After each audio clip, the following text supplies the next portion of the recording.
బొరుగులకి కారం పెట్టే విధానం అండి. అదే మరమరాలు అంటారు కదా, అవన్నమాట. ఇంకా కావాల్సిన పదార్థాలు ఇవి. ముందుగా స్టవ్ వెలిగించుకొని బాండ్లు పెట్టుకొని ఆయిల్ వేసుకొని, ఆయిల్ వేడెక్కిన తర్వాత కచ్చాపచ్చిగా దంచి పెట్టుకున్న వెల్లుల్లిపాయలు ఈ రకంగా అందులోకి వేసుకునేసి అది కొంచెం వేగిన తర్వాత వేరుశెనగ గింజలు అందులోకి వేసామండి. దాని తర్వాత ఎర్రగడ్డలు, ఎండుమిరపకాయలు వేసాము, కారం పొడి వేసాము.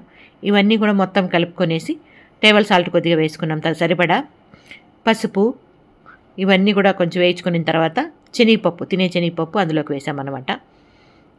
ఇంకా బొరుగులు అయితే 2 పాత్రల్లోకి వేసుకున్నామండి, సపరేట్గా కలిపేకి ఈజీగా ఉంటుంది అన్నట్లుగా. ఇదిగోండి, ఇందులో ఒకటి కలిపేసామా, ఇంకో దాంట్లో కూడా కలుపుకుంటున్నాం. ఇదిగోండి, ఈ రకంగా రెండిట్లో వేసుకొని నీట్గా కలుపుకున్నాం అనమాట. ఇప్పుడైతే ఈవినింగ్ స్నాక్స్ అయితే రెడీ అయిపోయిందండి. ఈ కారం ఎవరు పెట్టారు బొరుగులకి, అదేవిధంగా టేస్ట్ ఎలా ఉంది అనేది మీకు తెలియజేస్తాను రండి, డైరెక్ట్గా మీతో మాట్లాడతాను. సూపర్గా ఉంది, చాలా చాలా బాగుంది. ఈ బొరుగులు కారం పెట్టింది అయితే నేను కాదు, ఎవరు పెట్టారని చూపిస్తాను. ఇదిగోండి, బొరుగులు కారం పెట్టింది మన గంగమ్మ. నమస్తే అండి. బాగా వాళ్ళు తిట్టుకోద్దండి, అంటే వాళ్ళు తిని చూసిరా అమ్మ మగంలో కలిసిపోతుంది. సూపర్గా ఉంది. ఏమంటే మామూలుగా అప్పుడప్పుడు నాకు బొరుగులు కారం పెట్టిస్తారనమాట. నా స్నాక్స్ అవి అప్పుడప్పుడు గంగమ్మ పెట్టిస్తూ ఉంటుంది. ఈరోజు మన వాళ్ళకి అందరికీ పెట్టాము. చాలా టేస్టీగా ఉంది, అంటే కారం కారంగా ఉప్పుగా చాలా బాగుందన్నమాట. మన వాళ్ళకి ఇద్దాం.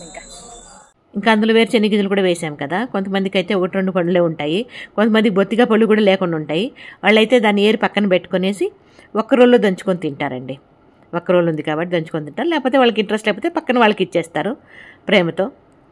మన్నొకరు అయితే కమెంట్లో అడిగారు, అమ్మ అన్నీ బాగానే పెడుతున్నారు, భోజనాలు అంతా బాగానే పెడుతున్నారు, బాగానే చూసుకుంటున్నారు, కాకపోతే తాంబూలం పెడుతున్నారు కదా, అందులో ఒక్కలు పెడుతున్నారు, వాళ్ళకి మెదుగుతుందా అన్నట్లుగా.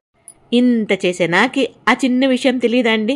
వాళ్ళకి మెదక్కిపోతే ఆశ్రమంలో 1 రోళ్ళు ఉన్నాయి, 1 రోల్లో దంచుకొని తింటారండి. ఓకేనా?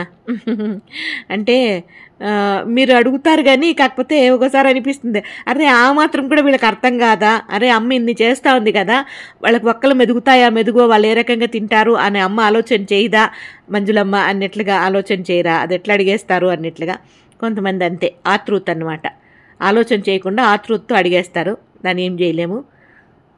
ఇంకా దానికని పోన్లే, నాకు కూడా వీడియోకి ఏదో మాటలు కలిసి వచ్చింది కదా, అవునా కదా, మీరేమంటారు?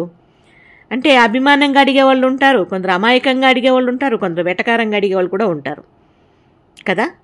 కాబట్టి ఒక్కోసారి నేను కూడా వెటకారంగానే సమాధానం చెప్పాల్సి వస్తుంది, ఒక్కోసారి అమాయకంగా సమాధానం చెప్పాల్సి వస్తుంది, ఒక్కోసారి మంచిగా సమాధానం చెప్పాలి, ఒక్కోసారి కోపంగా కూడా సమాధానం చెప్పాల్సి వస్తుంది. ఏం చేయలేం, నేను కూడా మంచిగా కదండి, అవునా కదా, మీరేమంటారు? ఇంకా మన వాళ్ళందరూ హ్యాపీగా బాగుందంట, సూపర్గా ఉందంట, కారంగా ఉప్పుగా ఉందంట, బాగుందంట, అందరూ బాగుందని ఇష్టంగా తిన్నారు. ఇది ఇప్పుడు మన చిన్న వీడియో నచ్చితే లైక్ చేయండి. ఓకేనా? Thank you so much.